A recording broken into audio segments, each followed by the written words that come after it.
Bonsoir, vous êtes sur la chaîne utile Business 24 Africa. L'Afrique est confrontée à un problème de gouvernance.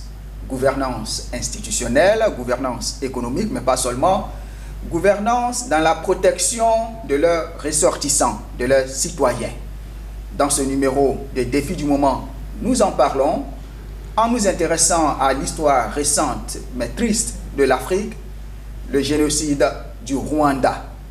Et pour en parler, Business 24 Africa reçoit pour vous sur ce plateau un membre du bureau du procureur, l'ivoirien Maître Alphonse Vannes. Bonsoir. Bonsoir, M. Sévailly. Merci d'avoir répondu à notre invitation. Le plaisir est partagé.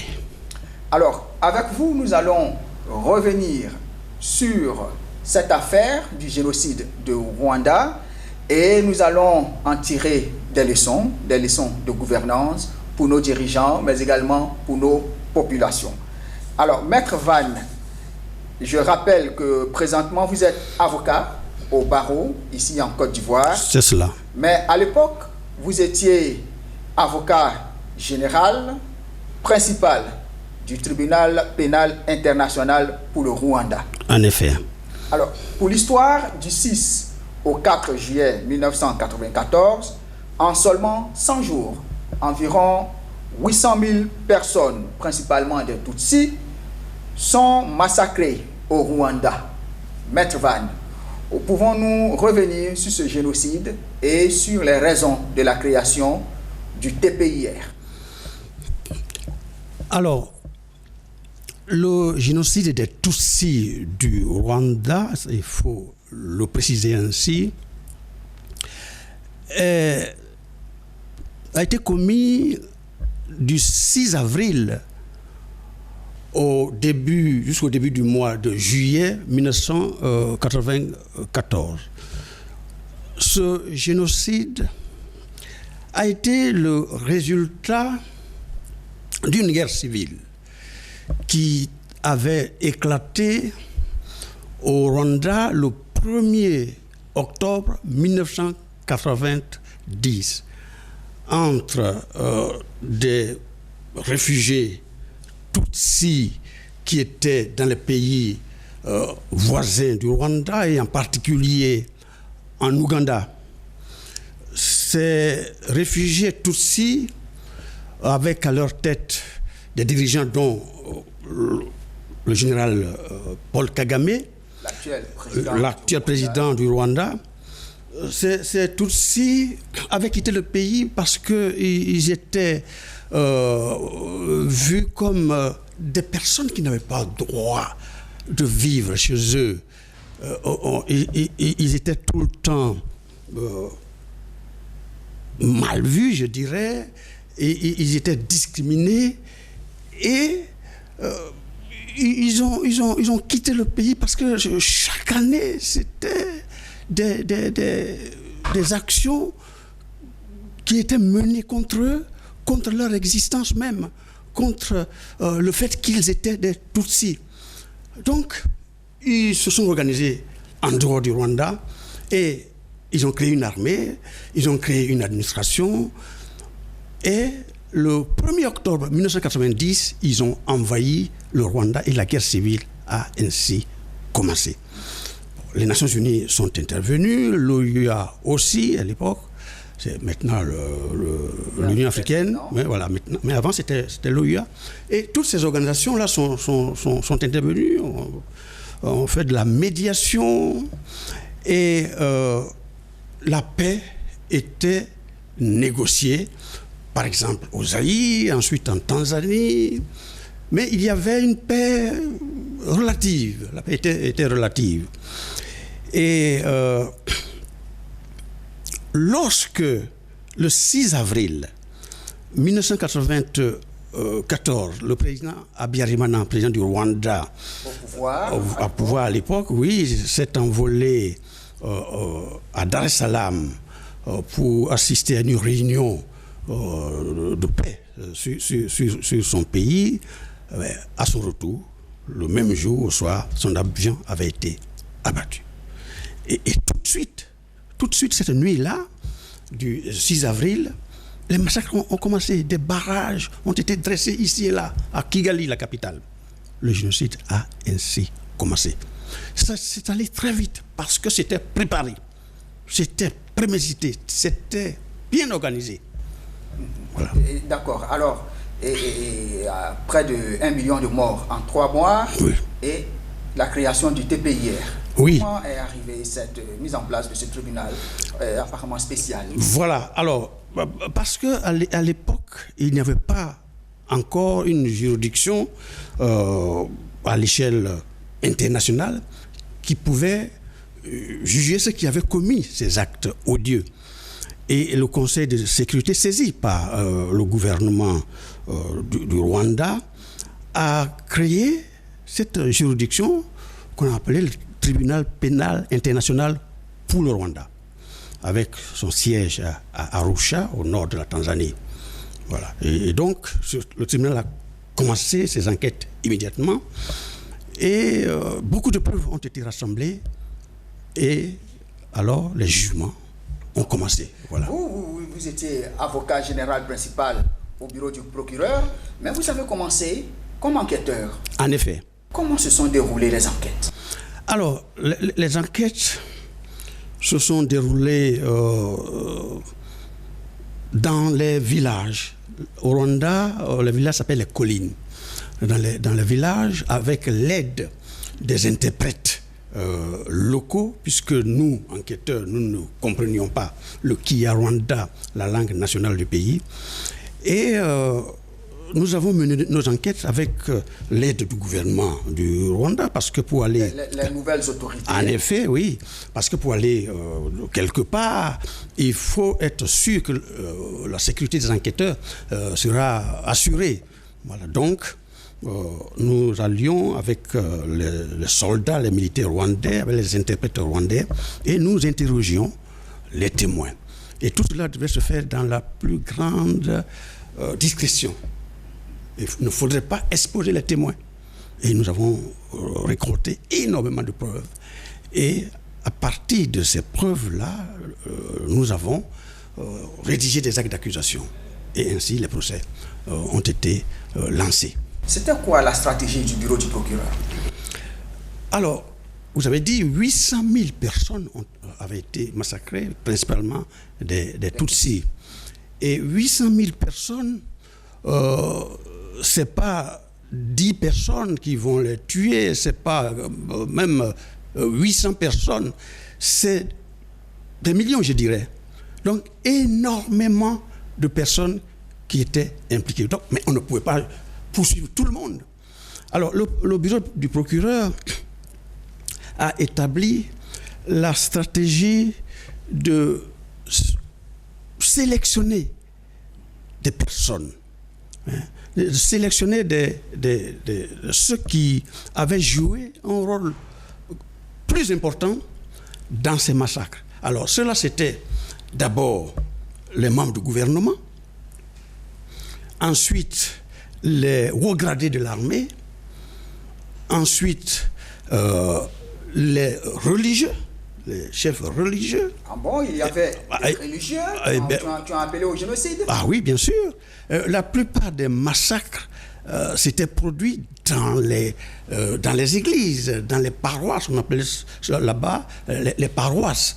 Voilà. La plupart des massacres s'étaient produits dans les églises. Et ça continue de surprendre encore le commun des mortels. Un pays, 3 ethnies, mais ils parlent la même langue, ils ont la même religion, mais néanmoins, des massacres ont eu lieu dans les églises. Dans les églises. Parce que la base du conflit rwandais à l'époque, c'était un problème ethnique. Voilà. C'était les Tutsis qui étaient visés. Mais si les religieux, les prêtres, les évêques étaient de l'autre bord, ils vont appeler à massacrer. C'est ce qui s'est passé. C'est un problème essentiellement ethnique. Hutus, qui était l'ethnie majoritaire du pays, les Tutsis, 14% environ, et puis les Tois, les Pygmées, à peine 1%. C'est un problème essentiellement ethnique entre les Hutus et les Tutsis. D'accord. Est-ce que vous avez rencontré des difficultés dans le cadre de votre enquête? Ah oui, bien sûr. Nous avons rencontré des difficultés. Je l'ai dit, c'était un problème essentiellement ethnique.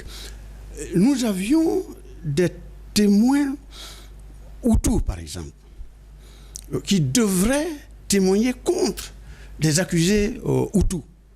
Bon, ils n'étaient pas très enthousiastes à le faire. Donc, il a fallu les convaincre, il a fallu les rassurer parce qu'ils avaient peur des représailles.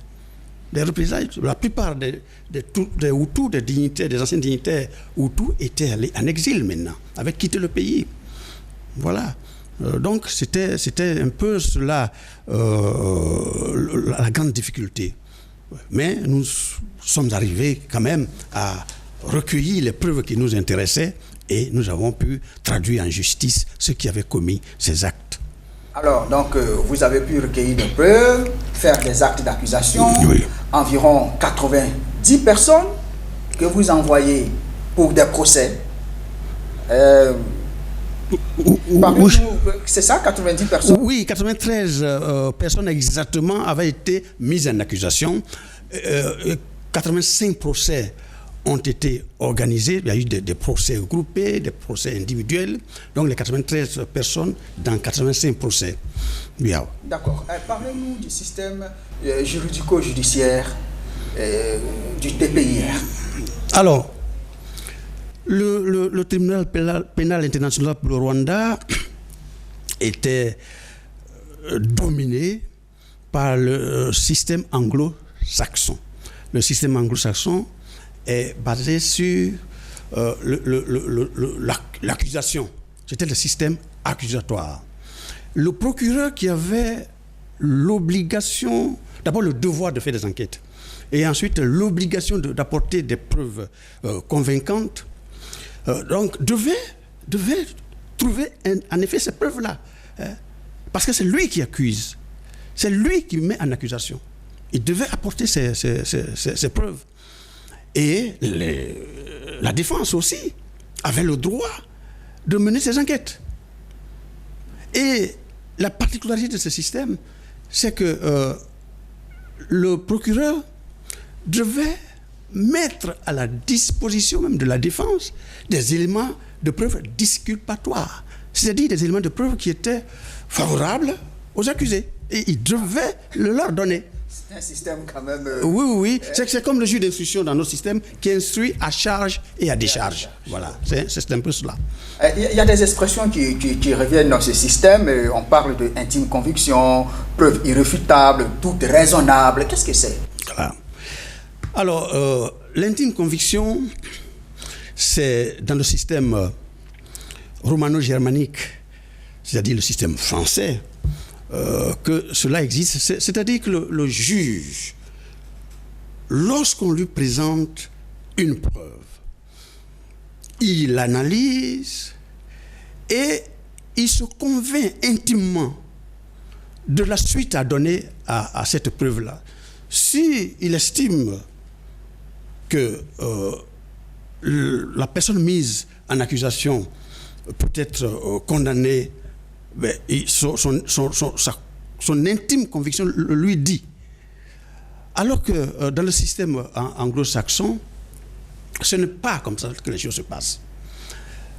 Le procureur apporte des preuves, les juges les examinent et ils doivent être convaincus au-delà de tout doute raisonnable. Donc, ils ne tiennent pas compte de leur intime conviction. Non, ils regardent la preuve matérielle, sa valeur probante, sa force pour juger et éventuellement condamner. C'est cela la différence. Alors, donc, 85%, oui. Et c'est quoi le verdict? Alors, il y a eu beaucoup de condamnations à vie. Il y a eu même des acquittements. Il y a eu 14 acquittements. Et le reste, diverses peines. Et il faut rappeler qu'il y avait deux niveaux de juridiction. Les chambres de première instance faisait le premier procès et la partie qui n'était pas contente saisissait la chambre d'appel. Voilà. Et le verdict pouvait changer en appel, par exemple. D'accord. Oui. Donc, on voit que vous étiez donc au cœur de toute cette histoire juridico-juridique. Oui. Vous, je pense, le tribunal pénal international pour le Rwanda a refermé ses portes. Oui. Oui, en décembre 2015. Oui. Décembre 2015. Oui. Est-ce que vous êtes satisfait? Oui. Oui, en tant qu'avocat général principal. Vous êtes satisfait? 1 million de morts, seulement 85 personnes accusées? Non, ce n'est pas comme ça qu'on raisonne. Ce n'est pas sur des chiffres que repose ma satisfaction. Ma satisfaction repose sur l'exécution du mandat du tribunal.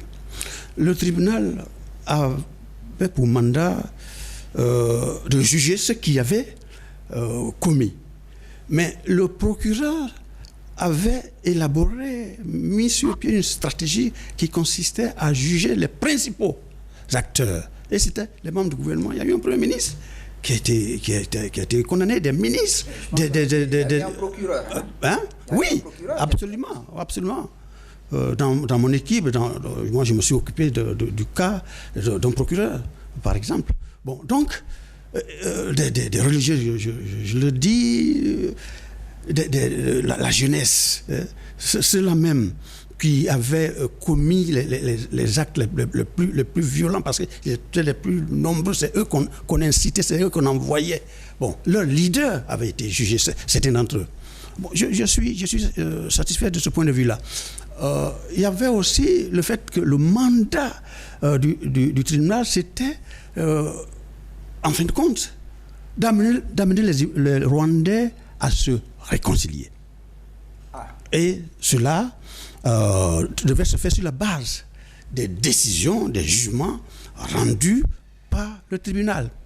En quoi ces décisions aidaient les Rwandais à se réconcilier?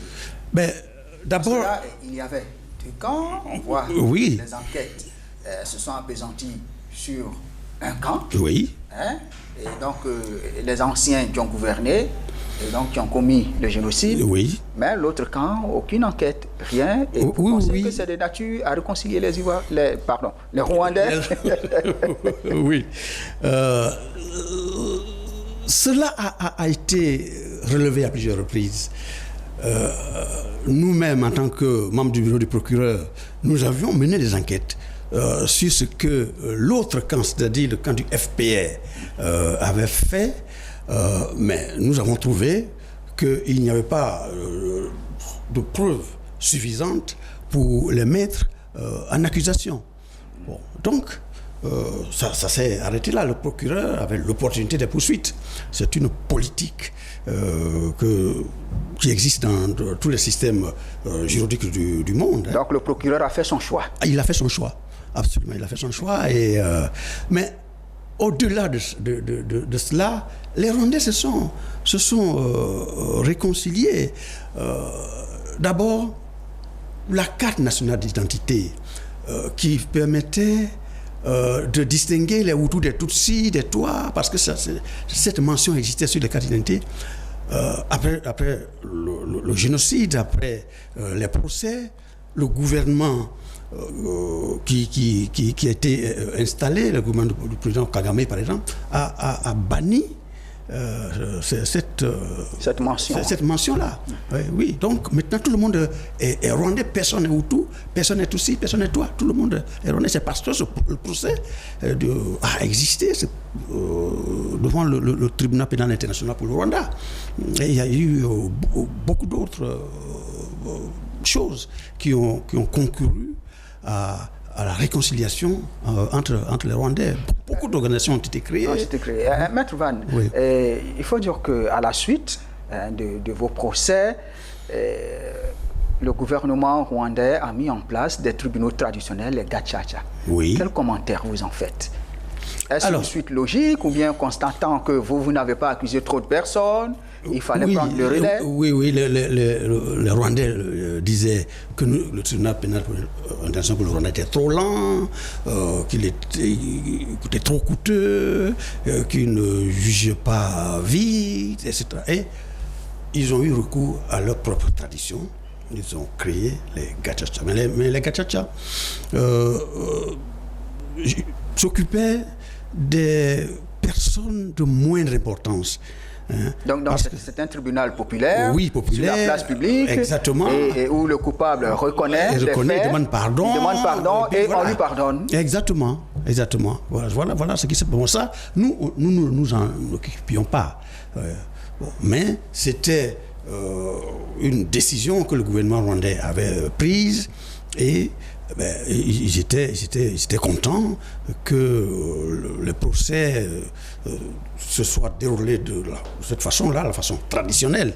Voilà. Et bon, nous aussi, nous les regardions. De temps en temps, nous allons même assister à ces procès-là. Et pour ces procès, ils ont catégorisé les accusés. Oui, c'est pas ces procès-là. Ces procès-là s'occupaient des génocidaires, entre guillemets, les moins importants. Voilà, okay. le plus important, ceux de la première catégorie, c'est-à-dire ceux qui les planificateurs, les instigateurs, les exécutants, tout ça. Nous en occupions. Okay. Voilà, nous en occupions. Et avant le TPIR, il existait au Rwanda ce qu'on appelle les chambres spécialisées. Ce sont ces chambres-là qui jugeaient les génocidaires. Voilà, et avant que le TPI commence vraiment à travailler. Alors, ces procès, suite au génocide du Rwanda, qu'est-ce que ça a changé? Ces procès ont eu un retentissement mondial. D'abord,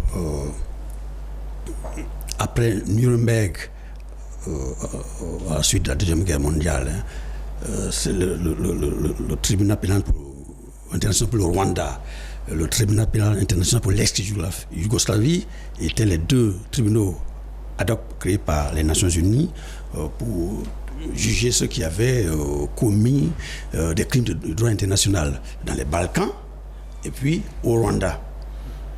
Donc, à la suite de ces procès, en ce qui concerne le Rwanda en tout cas, nous avons assisté à une éclosion du droit pénal international.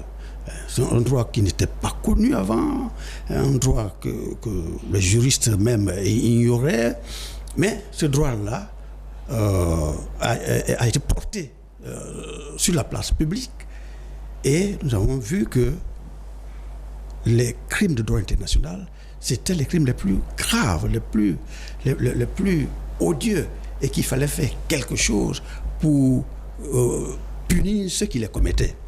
Donc, par exemple, au Rwanda, l'un de nos slogans, c'était de lutter contre l'impunité.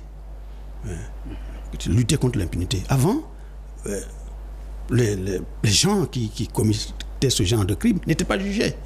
Ils n'étaient pas jugés, le gouvernement ne les jugeait pas, le tribunal ne les jugeait pas.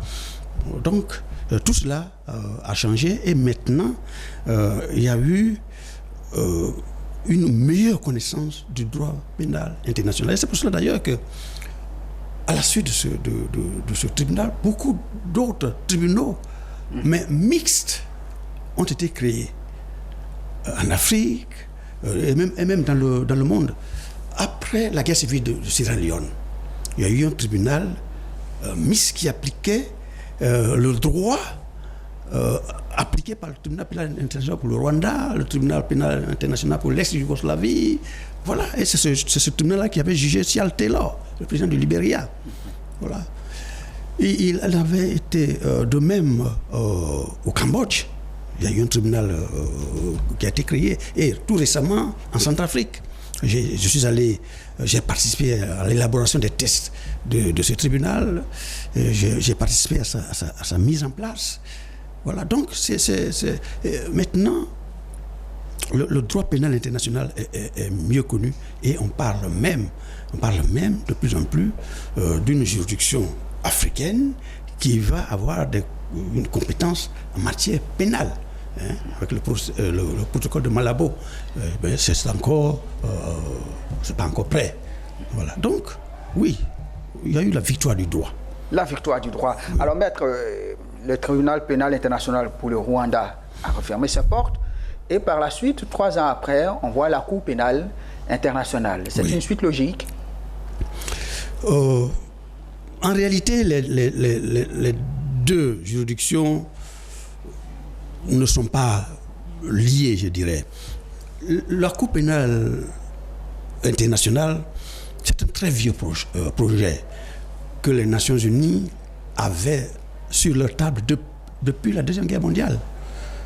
Cette juridiction devait naître depuis très longtemps, mais les antagonismes au sein des Nations Unies, les oppositions, la lenteur, la bureaucratie, tout cela fait que c'est maintenant que cette juridiction a été créée. Mais il faut reconnaître que le tribunal pénal international pour le Rwanda et le tribunal pénal international pour l'ex-Yougoslavie ont eu quand même une certaine influence sur la naissance de ce tribunal, de cette cour, la Cour pénale internationale. Oui, oui. En Côte d'Ivoire, l'actualité, on s'en souvient, en 2011, il y a eu une crise post-électorale où l'ancien président Laurent Gbagbo a été accusé de crimes contre l'humanité et il a été envoyé à la Cour pénale internationale, puis, des années plus tard, acquitté. Oui. Pour vous, quelle analyse vous faites? C'est la victoire du droit, encore une fois. J'ai suivi ce procès. C'est un procès très intéressant. Mais ce qui s'est passé, c'est que avec le système anglo-saxon dont j'ai parlé, pour condamner quelqu'un, il faut des preuves irréfutables. Et cela au-delà de tout doute raisonnable. J'ai entendu les juges de la Chambre de première instance dire que les preuves présentées par le procureur étaient extrêmement faibles. C'était la première fois que j'entendais cela, cette façon d'évaluer la preuve. Ça veut dire que la preuve produite par le procureur ne pouvait pas emporter la conviction des juges. Et donc, c'est comme cela. Mais le juge n'a pas d'autre choix que d'acquitter. Parce qu'il a analysé ces preuves et au-delà de tout doute d'être humains qu'ils sont, ils ont vu que ce que le procureur a présenté n'était pas suffisamment fort pour déclarer M. Laurent Gbagbo, M. Gérard Blé-Goudé coupables. Ok. Voilà. Notre mission tire à sa fin. Et quelles leçons de gouvernance pouvons-nous retenir de ce génocide du Rwanda et quels conseils pouvez-vous donner aux dirigeants africains? Maître Alphonse Vann. Alors, ce qui s'est passé au Rwanda, c'était de la mauvaise gouvernance.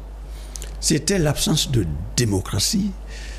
C'était de la gouvernance basée sur des fibres, je dirais, tribales, ethniques. C'était une mauvaise gouvernance. Et évidemment, dans une telle situation, ceux qui se sentent brimés, discriminés, opprimés, se révoltent. Et c'est ce qui se passe tous les jours sur notre continent. Parce que la démocratie n'est pas encore ancrée dans nos mœurs. Et la suite, c'est le conflit. Il y a aussi le fait que les élections ne sont pas organisées de telle sorte que celui qui gagne soit félicité par celui qui a perdu. Parce qu'il y a le problème de commission électorale, il y a avant cela, le problème de fichiers, le problème de liste électorale, le problème de découpage électoral. Tout cela fait qu'il y a quelque part des germes de conflit. régime de conflit. Alors, ce que je peux demander à nos dirigeants, c'est de s'inscrire résolument dans la démocratie. La démocratie doit être une culture. La démocratie doit être un comportement. Et lorsque la démocratie guide la vie de la nation, lorsque la démocratie inspire la gouvernance, le leadership, il y a beaucoup de chances d'avoir la paix et moins de conflits. On ne peut pas éviter les conflits, nous sommes des humains, mais il faut les amoindrir. Voilà. Merci beaucoup. Je rappelle que nous étions avec Maître Alphonse Vann. Il est avocat au bureau. Avocat au barreau de Côte d'Ivoire. Anciennement avocat général principal au bureau du procureur du tribunal pénal international pour le Rwanda. Pour le Rwanda. Merci. Chers téléspectateurs, merci de nous avoir suivis. Notre émission s'achève ici. Vous l'aurez compris, restez toujours sur la chaîne utile Business 24 Africa.